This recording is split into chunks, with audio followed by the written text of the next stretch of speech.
Tonight on NewsWatch, the world remembers Ariel Sharon. What global leaders have to say about one of Israel's most influential leaders. Plus, praying for Pastor Saeed, how some faith leaders are taking their pleas straight to the White House. And a decorated Navy SEAL shares how he made it out of the war zone as a lone survivor. All this and more tonight on NewsWatch. Israel has laid to rest Ariel Sharon. Good evening. I'm Mark Martin. Leaders from around the world gathered today to say a final farewell to Israel's former prime minister.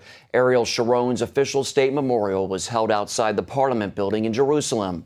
Both Israeli officials and international dignitaries spoke, honoring Sharon and his passion for his people. Like all historic leaders, all real leaders, he had a North Star that guided him. A North Star from which he never, in my observation, never deviated.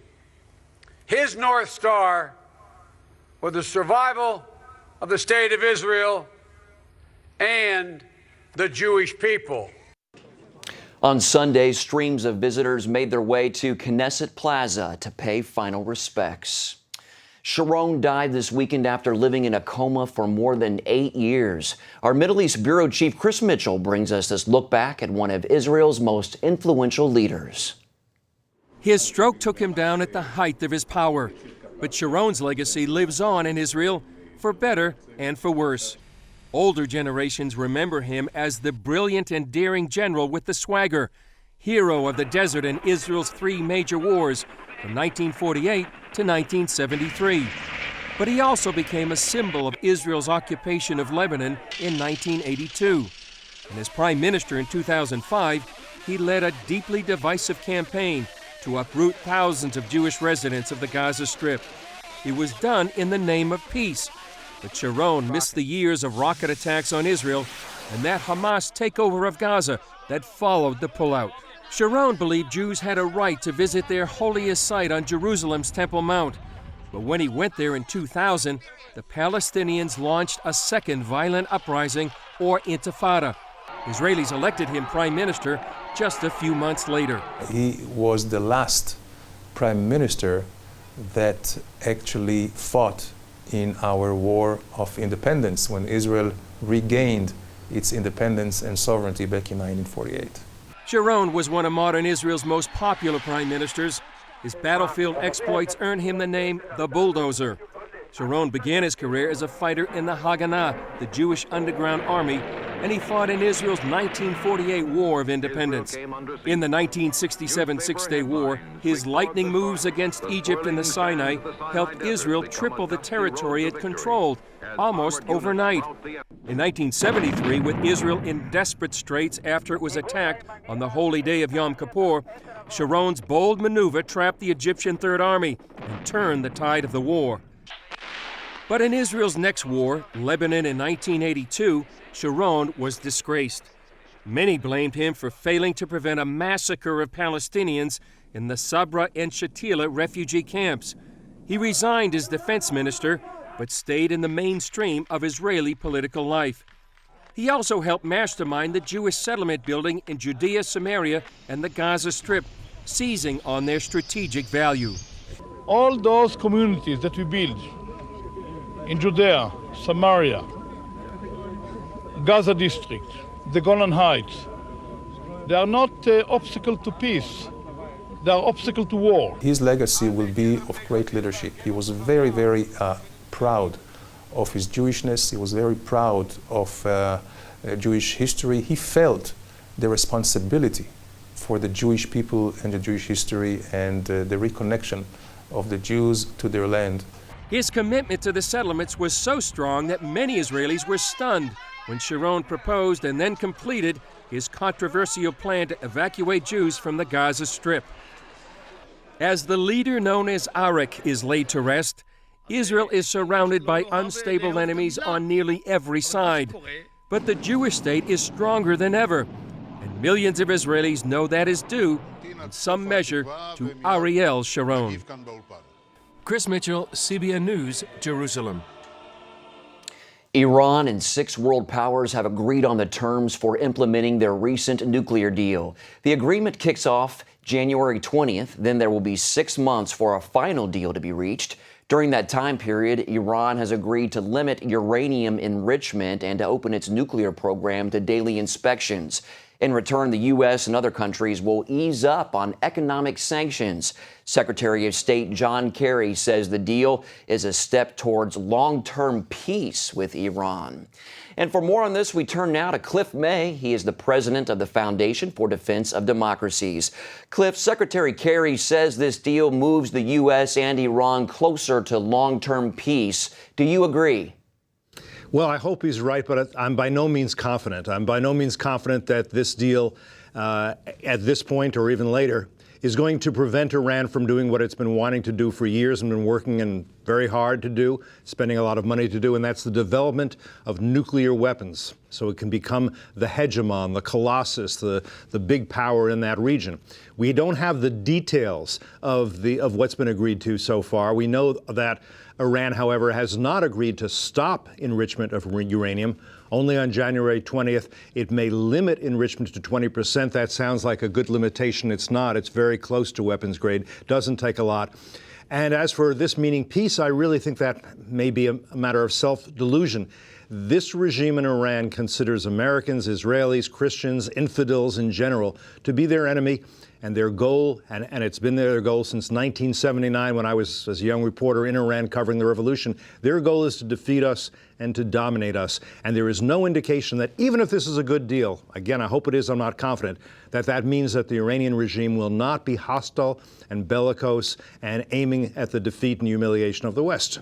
Well, Cliff, even with the new deal, there is still a bipartisan push in the Senate for new sanctions on Iran. What would they do? What the bill would do, it's Mark Kirk and it's Robert Menendez. It's bipartisan. What this would do would not impose any new sanctions now. It would not impose any new sanctions until and unless it became clear that Iran was not serious about compromising, about making concessions, about ending and eventually dismantling, and sooner rather than later, its nuclear weapons program. That's why the idea that this would be a deal breaker seems very strange. Iran is continuing to enrich uranium right now. This would impose no new sanctions, but it would tell the Iranians that if a deal can't be made, if you won't accept a real deal, then what's going to happen is we're going to put additional pressure on your economy. And so far there are 58 members of the Senate who are in favor of it, overwhelming support in the House. President Obama says he'll veto it if it gets to his desk. Well, Israel has warned time and time again about easing sanctions on Iran. Do you think they'll take action in light of the new deal? Well, it's very hard to predict what Israel will do, and these are difficult decisions for Israel. If I had to bet, I would say no, they'll watch and wait and see if it's possible that Secretary Kerry is right, and if Iran is going to at least seriously delay its plans to develop nuclear weapons.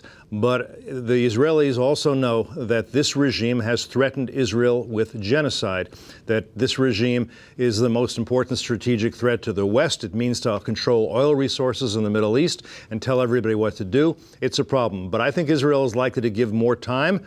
And the last thing, it's a last resort for Israel to actually go and use military force to destroy the nuclear weapons facilities. But the Israelis seriously haven't taken it off the table. One hopes that President Obama has not taken that option off the table. Okay. Cliff May, thanks for your time, sir.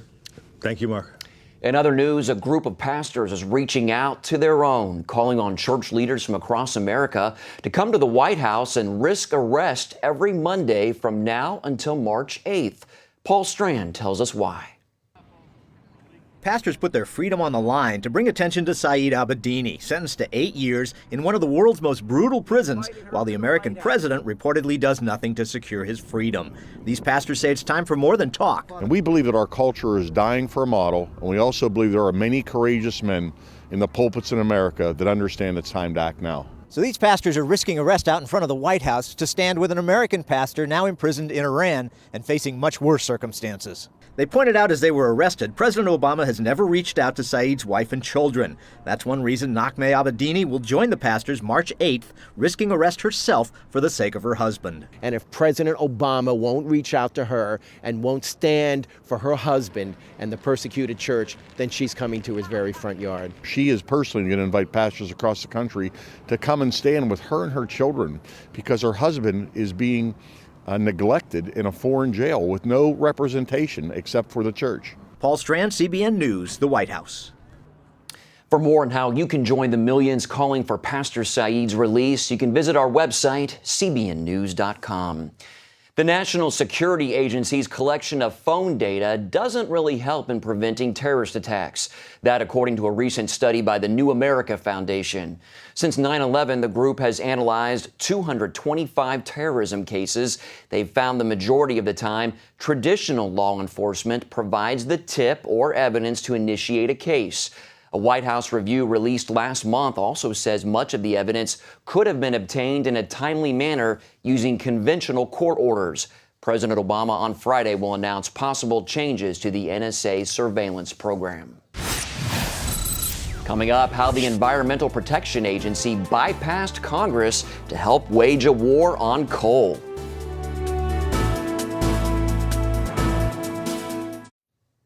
Officials in West Virginia are gradually lifting the ban on using tap water in parts of the state. Last Thursday, about 7,500 gallons of a toxic chemical leaked into the Elk River, contaminating the water supply in the heart of the state and causing officials to shut down water to hundreds of thousands of customers. Today, West Virginia Governor Earl Tomblin said the latest round of water testing indicates it's now safe enough to slowly begin lifting the ban. I believe that we're at a point where we could say that we see light at the end of the tunnel. 9 counties were affected by the spill. The chemical that leaked is used to process coal, leading some to raise questions over regulations. In West Virginia, coal is king. The industry provides nearly half of America's electricity and employs about 500,000 people. But the Obama administration's push for green energy is hurting the industry. Critics charge the EPA is waging a war on coal, a war that's killing jobs and sending energy prices soaring. Paul Strand explains. The Environmental Protection Agency decided in late 2009 that carbon dioxide is a pollutant, and therefore the agency could regulate it under the Clean Air Act. The Supreme Court backed this controversial idea, and that set the EPA loose to impose numerous regulations on important industries. For instance, it's come out with regulations so strict on new coal plants, some in Congress say it amounts to a war on coal. This war on coal is going to cost thousands of jobs, those that work in the mining industry, as well as those that are dependent upon the affordable, reliable electricity that coal provides. Is the EPA the Environmental Protection Agency, or does it really stand for the Employment Prevention Agency? Coal gives America 40% of its electricity. Hobbling it is sure to mean higher energy prices.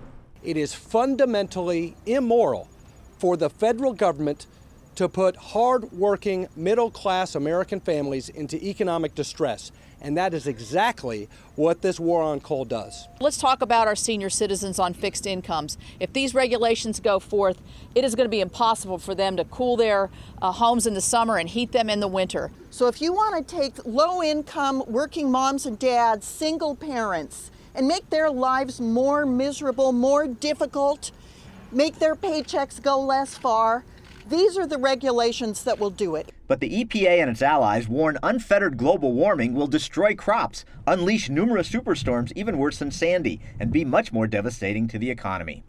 Still, some lawmakers say there's a deeper issue, that rule by regulation from the presidential administration, rather than legislation from Congress, is also dangerous for democracy. When we separated powers, Montesquieu said if you let the executive legislate, there'll be a type of a tyranny. This is a type of a tyranny. We will fight it, not just because it's bad for jobs and bad for coal, but because it goes against everything we stand for. Many say the boom in cleaner natural gas means it can replace coal. And some in the natural gas industry who put big money into this war on coal are cheering now. And the natural gas industry thought they were very clever. We've kneecapped coal. Now everything will switch to natural gas and we'll make a fortune. Phil Kerpen, author of Democracy Denied. Well, the Sierra Club has since announced the sequel to their Beyond Coal campaign. It's called Beyond Natural Gas. And now they're saying they will sue to stop every single natural gas plant from being sited in this country. When President Obama got elected, he campaigned on a plan that said under my plan, electricity rates would necessarily skyrocket. His former Secretary of Energy said he'd like to see European-style gasoline prices.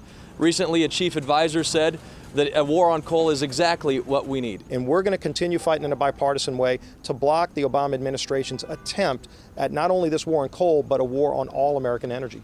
A major reason Congress hasn't fought much against global warming is there's no consensus in Congress on how much man can really fight the threat or even how real it is.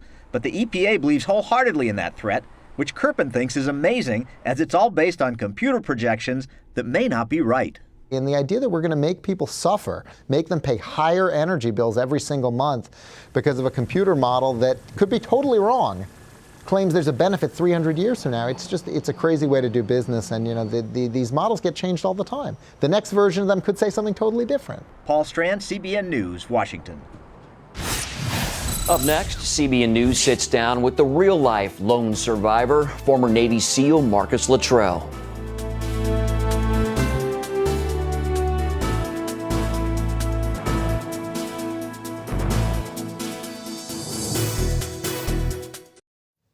The Navy SEAL drama Lone Survivor topped the weekend box office, earning around $38.5 million domestically, according to Universal Studios estimates. That's the second biggest box office opening for the month of January. The film was based on former SEAL Marcus Luttrell's memoir. And that memoir and the movie both document a Navy SEAL mission in Afghanistan, telling the true story of bravery in battle.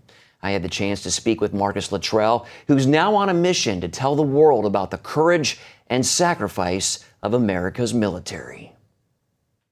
Marcus Luttrell became known worldwide as the lone survivor of a deadly battle in the mountains of Afghanistan. The 2005 Operation Red Wing ultimately led to the largest loss of life in Navy SEAL history. 2 years later, Luttrell told CBN News that he talked to God while in battle and prayed that he would survive so that the courage of his comrades would not be forgotten. Luttrell wrote about his experience in the New York Times bestseller Lone Survivor. I made a promise to my guys when I came to, and I crawled inside that mountain. I was just like, hey, you get me out of here, and I'll tell everybody how brave these guys fought. I said that, and I was like, I'll get out of here just to do that. I was like, I ain't gonna die out here. No way. What followed is the focus of the retired Navy SEAL's new book, Service. Service is your undying, unwavering devotion to God, your family, and your country.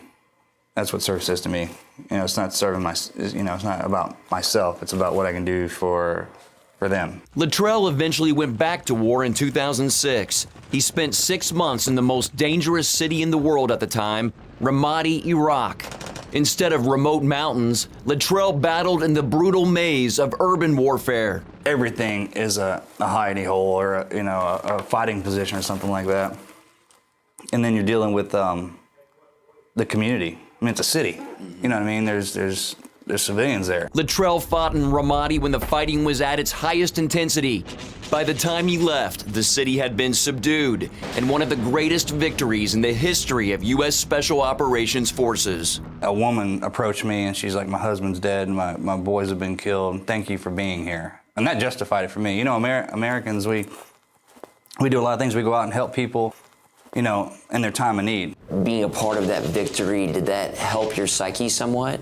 Yeah, a little bit. Getting back on the horse and getting back over there to prove to myself that, I took a hard hit in Afghanistan, but I still had it. I still had the mental capacity to get things done. His body, however, told a different story. Luttrell says war tore his body down to the point where he could no longer serve on the front lines. Guys were having to pick me up and carry me around. I just, wasn't sleeping or anything like that. It just, the pain was getting to me. His military career had come to an end, but not his story.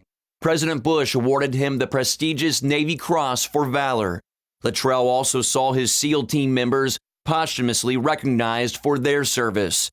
His team leader, Lieutenant Michael Murphy, received the nation's highest award for bravery, the Medal of Honor. The Navy Cross went to Petty Officers Matthew Axelson and Danny Dietz. Latrell's new season of service involves sharing the stories of his comrades and serving his family. He is now married and the father of 2 children. He says his wife helped to pull him out of the shadows. I write a journal to my wife every day. I write her letters and stuff like that, and at the end of it, I say, thank God for you, because He gave you to me. When I was in that point in my life when I wasn't in the SEAL teams anymore, and I was just kind of trying to figure it out. I wasn't looking for a wife, never thought I was going to be married or anything like that, and then next thing you know, bam, there she is. The retired Navy SEAL hopes his new book helps people better understand what sets those apart who are willing to lay down their lives for a noble cause. I've been willing to die for any of my teammates. That's the reason our training is the way it is. It's as hard as it is. We have to go through that to make sure we're willing to give it all to preserve our way of life. You know what I mean? If we don't do that, then the terrorists are just going to keep coming in and doing what they do. Who's the ultimate example of service? Jesus Christ, right? Yeah, that's the easy answer. I think people who wouldn't even acknowledge that would definitely scream through their head. Wow, it was a privilege to interview him. We have no idea the troubles that our military men and women face in battle and when they come home. So be sure to thank a service person the next time you see one for their service. Up next, how cycling is helping some wounded warriors heal.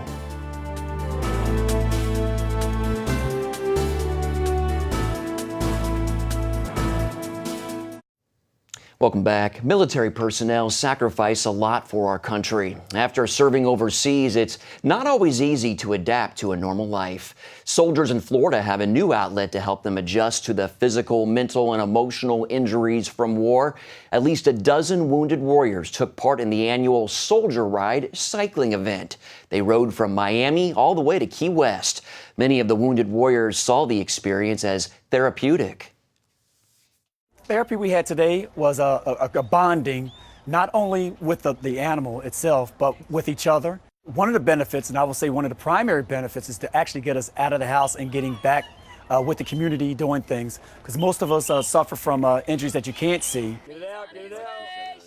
The Soldier Ride event lasted 4 days. After the trip, the veterans enjoyed time swimming and playing with dolphins. Oh, that's great. Great to see smiles on their faces. That's all for this edition of NewsWatch. Remember, you can email us your comments and questions at newswatch@cbn.com.